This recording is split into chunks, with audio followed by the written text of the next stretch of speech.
স্মরণীয় একটি জায়গা, যে জায়গাটার নাম হচ্ছে তায়েফ। তায়েফ শব্দের অর্থ হচ্ছে প্রদক্ষিণ করা। আপনারা জানেন খানায় কাবা তওয়াফ করেননি, তার থেকে হচ্ছে তায়েফ। এই তায়েফটা এমন একটা শহর যে তায়েফের গোটা পৃথিবীতে আল্লাহ তাবারক তাআলা খাদ্যে সবচেয়ে স্বয়ংসম্পূর্ণ যে কয়েকটি জায়গা করেছেন তার এইটা একটা তায়েফ। আর একটা হচ্ছে সিরিয়া, আর একটা হচ্ছে ভারতের ইন্ডিয়া।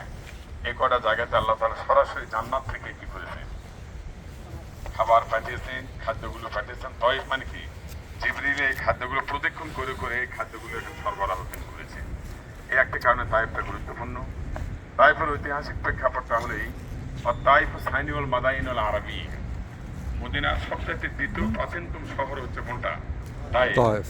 সাইয়েদনা ইব্রাহিম আলাইহিস সালাতু ওয়াস সালাম রাসূল করিম সাল্লামের জন্মের পূর্বে, ওই যে লেখা আছে দেখেন, দারজাতা কাবলা মিলাদুন নবী সাল্লাল্লাহু আলাইহি ওয়াসাল্লাম, মিলাদুন নবী আর ইবনে মারিয়াম আলাইহিস সালাতু ওয়াস সালাম, ঈসা ইবনে মারিয়াম জন্মের পূর্বে হযরত ইব্রাহিম আলাইহিস সালাম যখন খানায় কাবা নির্মাণ করেন, তখন তিনি তার সন্তানদের জন্য একটা দোয়া করেছিলেন। কি জানেন উনি দোয়া করেছিলেন না? যে রব্বানা ইন্নী আসকানতু মিন যুররিয়াতি গায়রি বিওয়াদি গায়রি জি জারইন ইনদা বাইতিকাল মুহাররম। যে আল্লাহ, তোমার সম্মানিত ঘরের নিকট আমার সন্তানদেরকে আমি তোমাদেরকে রেখে আসলাম, তুমি তাদেরকে নামাজ কবুলের ব্যবস্থা করো এবং তাদেরকে মানুষের অন্তরটা তাদের দিকে তুমি দাও, এবং ওয়ারযুকহুম মিনাস সামারাত, আর এদেরকে তুমি সামারাত দ্বারা কি করো, ফল ফুলান্তি দ্বারা তুমি তাদেরকে রিজিক দাও, লাআল্লাহুম ইয়াশকুরুন, যাতে তারা আপনার ক্ষমতা মানে শুকরিয়া আদায় করে। সকল উলামায়ে কেরাম এক ফাস্তাজাব আল্লাহু লি নবিয়্যিহি ইব্রাহিম আলাইহিস সালাতু ওয়াস সালাম, আল্লাহ তাআলা ইব্রাহিম আলাইহিস সালামের দোয়াটা কবুল করেছেন। কোন দোয়া বলেন তো? এই দোয়াটা তিনি তার সন্তানদের জন্য করেছেন যে আল্লাহ, আমরা মাত্র ঢুকলাম, এখন আমরা আসে নামাজ পড়বো। তাদেরকে তুমি খাদ্যে স্বয়ংসম্পূর্ণ করো এবং তাদের রিজিকের আমরা আব্বা এসে পুষে গেছি অলরেডি করো। এই দোয়াটা ইব্রাহিম সালামের আসে নামাজ আল্লাহ পড়বো, দোয়া উযু করেছেন। করলাম, এবং আসে নামাজ পড়বো। ওয়াকানাতিত তাইফু মাসদারুল সামারাত লি মক্কা। আচ্ছা ঠিক আছে, আমার ফোন দেন। তাইফ হলো একমাত্র মাসদারুস সামারাত বলা হয়, খাদ্যের উৎস। খাদ্য যেখান থেকে মানে আপনার কি উৎপন্ন হয়, উৎপন্নের জায়গাটা হলো কোনটা? তাইফ। শুধু তাই নয়, এই জন্য ওয়াকানাত সুমিয়া বুস্তানু মক্কা, এই জন্য তাইফ শহরটাকে মক্কার বাগান হিসেবে চিহ্নিত করা। সুবহানাল্লাহ। বুস্তানু মক্কা মানে কি? মক্কার বাগান।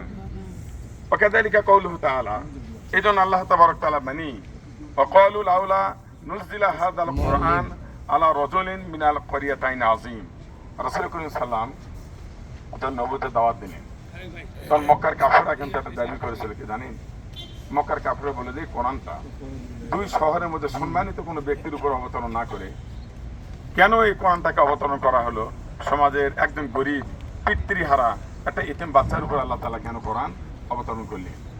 সকল মুফাসসির একমত যে কারিয়াতাইন আযীম, যেটা সবচেয়ে মহান দুটি জনপদ, সম্মানিত যে জনপদ দুটা দ্বারা কোথাও বোঝানো হয়েছে, সেই কথা দ্বারা বোঝানো হয়েছে। ফাযাকারাল মুফাসসিরুন আন্নাল কারিয়াতাইন হিয়া মক্কা ওয়া তাইফ। মুফাসসির এই ব্যাপারে একমত পোষণ করেছেন যে কোরআন কারীমের ভিতরে যে দুটি শহরের কথা বলা হয়েছে, সেই শহরে একটা হচ্ছে কি মক্কা, আর একটা হলো কি তায়েফ। তাহলে আমরা বোঝা যায় যে তায়েফটা হলো আল্লাহ নবী সাইয়্যিদুল আম্বিয়া মুহাম্মদুর রাসূলুল্লাহ সাল্লাল্লাহু আলাইহি সাল্লামের জায়গা। এই একটা জায়গা, ঐতিহাসিক আরো কথা আছে। দুই নম্বর কথা, আপনারা দেখেন মসজিদটির নাম যে আছে, এই মসজিদের নাম হচ্ছে মসজিদু আব্দুল্লাহ ইবনে আব্বাস, আর এইটা হলো আব্দুল্লাহ ইবনে আব্বাসের লাইব্রেরি, মাকতাবাতু আব্দুল্লাহ ইবনে আব্বাস রাদিয়াল্লাহু তাআলা আনহুমা। উলামায়ে কেরাম আছেন, আনহুমাটা কাকে বলা হয়? বাপ বেটা দুইজন, মানে হযরত আব্দুল্লাহ হলো একজন কি, এবং তার বাবা আব্বাস রাদিয়াল্লাহু তাআলা তিনি হলেন কি সাহাবী। এই সাহাবীর স্মৃতি বিজড়িত এই লাইব্রেরি, সামনে হলো এটা মসজিদ, এরপরে পিছনের দিকে আছে আব্দুল্লাহ ইবনে আব্বাসের মাকবারাত আব্দুল্লাহ ইবনে আব্বাস, আব্দুল্লাহ ইবনে আব্বাসের গোরস্থান। আর এই যে জায়গা, এখান থেকে এই জায়গাটার মধ্যে এখানে আছে আব্দুল্লাহ ইবনে আব্বাসের কবর। কি কথা বুঝতে পারছেন? তাহলে আমরা এখানে আসলাম, কয়টা জিনিস দেখলাম। একটা হচ্ছে মাকবারাত আব্দুল্লাহ ইবনে আব্বাস, পিছনে আছে, আমি ওখানে দেখা যাচ্ছে আব্দুল্লাহ ইবনে আব্বাসের নিজস্ব কবরস্থান, তার লাইব্রেরি, তার মসজিদ। বিষয়টি হলো যে দ্বীনি প্রচারের জন্য হযরত আব্দুল্লাহ ইবনে আব্বাস রাদিয়াল্লাহু তাআলা আনহু তিনি এই শহরে এসে এই জায়গাতে তার হালকা ছিল। হালকাটা বোঝেন?